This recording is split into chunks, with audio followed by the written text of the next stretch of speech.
ایک بات یاد رکھیے گا، اب تک میں نے بیان نہیں کی ہے، غور سے سن لیجیے گا. جس بیٹے نے، جس اولاد نے، اور بہت غور سے سن لینا، اور یہ سن لینا کہ پوری تقریر میں نے ایک نئی بات آپ کو بتائی ہے. یہ حدیث ہے اللہ کے رسول کی، یاد سے سن لیجئے. جس بیٹے نے، جس بیٹی نے دنیا میں اپنے باپ کو ستایا، اپنے ماں باپ کو رلایا، نوٹ کر لینا ایک بات کو، لکھ لینا ڈائری پر یا اپنے دماغ کے کھوپڑی کے اندر ہڈی پر چسپا کر لینا.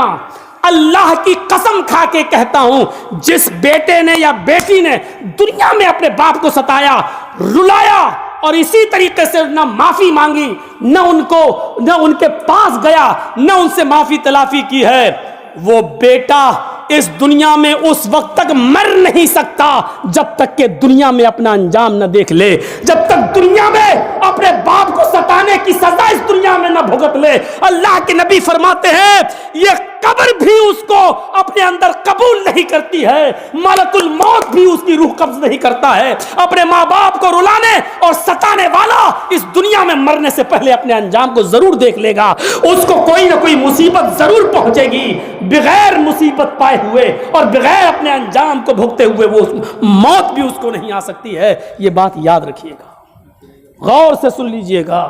اگر کسی نے دنیا میں اپنے ماں باپ کو رلایا ہے، ستایا ہے، تو جا کر آج فجر تک کا انتظار مت کیجئے گا، پتہ نہیں زندگی ملے نہ ملے.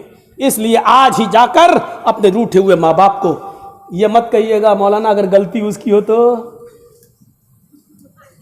حدیث کے الفاظ ہیں وَلَا تَعُقَّنَّ وَالِدَيْكَ وَإِنْ أَمَرَاكَ أَنْ تَخْرُجَ مِنْ أَهْلِكَ وَمَالِكَ. تم اپنے ماں باپ کی نافرمانی کبھی بھی اور کسی حالت میں بھی نہیں کر سکتے ہو، چاہے وہ تمہیں گھر سے نکال دیں یا تمہاری بیوی اور بچوں کو چھوڑ دینے کا حکم دیں. کہیں بیوی چھوڑ دو، بچے چھوڑ دو، اور کہیں نکل جاؤ میرے گھر سے نکل جاؤ، اور کہیں سارا مال جو تم نے کمایا ہے اسی گھر میں چھوڑ دو، تو اپنے مال کو بھی چھوڑنا پڑے گا، اس کا گھر بھی چھوڑنا پڑے گا. اللہ کے نبی فرماتے ہیں اگر یہ حکم دیں تو تمہیں عمل کرنا ہے، لیکن اس کے جواب میں اپنے باپ سے یہ نہیں کہنا میں بیوی کیوں چھوڑوں، بچے کیوں چھوڑوں، ہم نے کمایا ہے اپنی کمائی کیوں چھوڑوں. یہ آپ نہیں کہہ سکتے ہو. باپ جو ظلم کر رہا ہے اس کا عذاب اس کو ملے گا، باپ جو ظلم کر رہا ہے اس کا عذاب اس کو ملے گا، لیکن آپ کو اس بات کی اجازت نہیں ہے کہ ماں باپ کو کچھ کہو. اب سوچ لو اس کے بعد اب رہ کیا گیا ہے، اس کے بعد اب رہ کیا گیا ہے.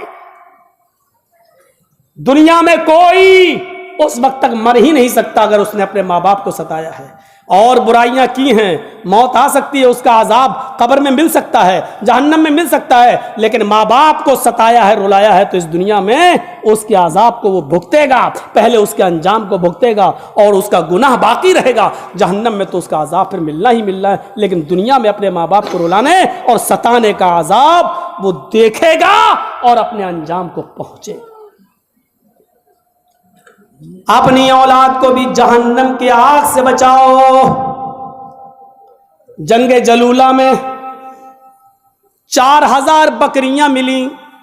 صحابہ نے سوچا اتنی بکریاں لے کر مدینہ کیسے جائیں گے، ان کو بیچ دو اور پیسہ بیت المال میں جمع کر دیا جائے گا. حضرت عمر فاروق کے بیٹے نے کہا ٹھیک ہے جب بکریاں بیچنا ہی ہے تو مجھے بیچ دو. لوگوں نے کہا ٹھیک ہے قیمت لگاؤ، اور سودا ہو گیا. حضرت عمر فاروق کے بیٹے عبد الرحمن کو وہ بکریاں 40,000 درہم میں دے دی گئیں. کتنے میں؟ 40,000 درہم میں. حضرت عمر فاروق کے بیٹے نے 40,000 درہم میں بکریاں لے لیں.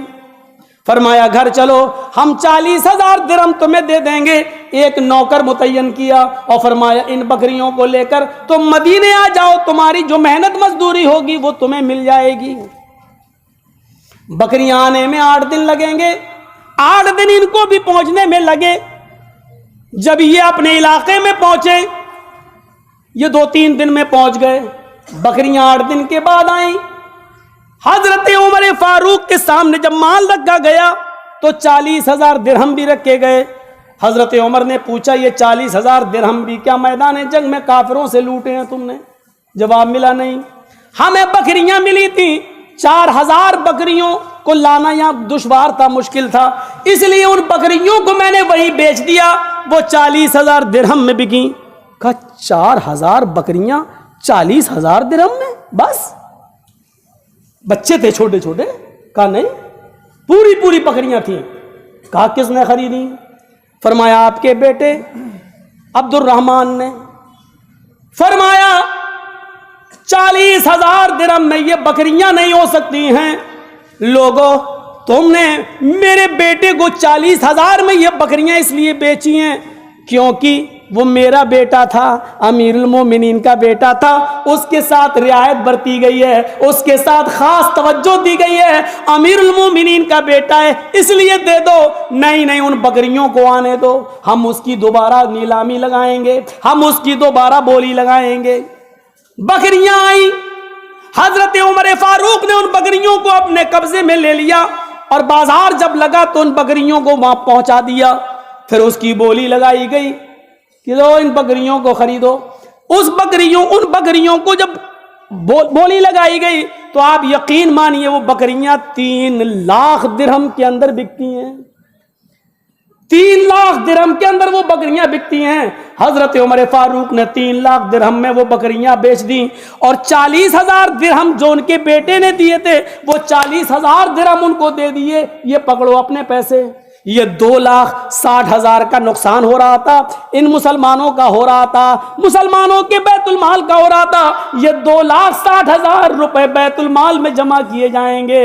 یہ درہم بیت المال میں جمع کر دیا اور فرمایا بیٹے میں نے یہ بکریاں تم سے لے کر بیچ کر باقی پیسہ بیت المال میں جمع کر دیا، اس لیے کہ قرآن کہتا ہے قُوْ أَنفُسَكُمْ وَأَهْلِيكُمْ نَارًا، اپنے آپ کو بھی جہنم کے آگ سے بچاؤ، اپنے بیوی بچوں کو بھی جہنم کے عذاب سے بچاؤ۔ لہذا میں نہیں چاہتا کہ قیامت کے دن یہ کہا جائے اور مجھے قیامت کے دن پیش ہونا پڑے اور کہا جائے کہ تیرے بیٹے کے ساتھ رعایت برتی گئی ہے، لہذا ان بکریوں کو میں نے بیچ دیا ہے، تمہارے پیسے درہم تمہیں مل چکے ہیں۔ ہم کریں گے ایسا؟ یہاں تو چوری کا موبائل تک ہم خرید لیتے ہیں، اور ماشاءاللہ یہ علاقہ تو بہت فیمس ہے۔ ایک بار کلیہ چک گئے تو ایک آدمی ہم ہی کو ٹوپی پہنانے لگا، مولانا 50,000 کا موبائل ہے، ہم آپ کو صرف 10,000 میں دے دیں گے۔ ہم نے کہا رے بھیا کہیں سم ڈالا، کہیں پتہ چلا پولیس پہنچ گئی یوپی تو ہماری تو حالت خراب ہو جائے گی۔ تو لوگ ہیں ایسے، تصور کرو کہ یہاں دیکھیے رعایت کس کے ساتھ برتی جا رہی ہے۔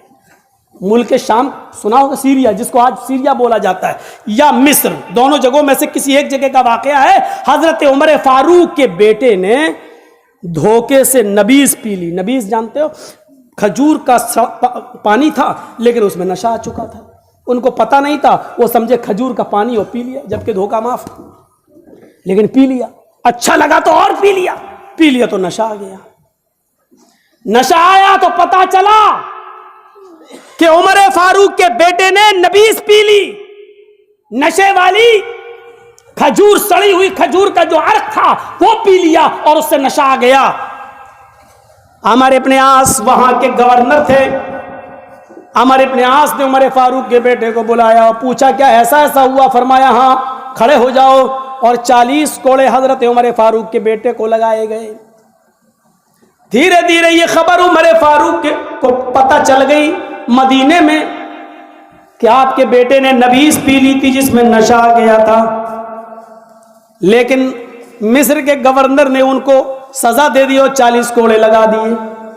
حضرت عمر فاروق نے کہا اچھا، ایک گھوڑا بھیجا امیر المومنین کے نام، مصر کے گورنر کے نام لیٹر لکھا، یہ خط ملتے ہی اس نئے گھوڑے پر میرے بیٹے کو شام سے یا مصر سے فوراً گھوڑے پر سوار کر کے اس کو مدینے بھیجو اور کہو کہ تمہارے باپ نے ارجنٹ تمہیں بلایا ہے۔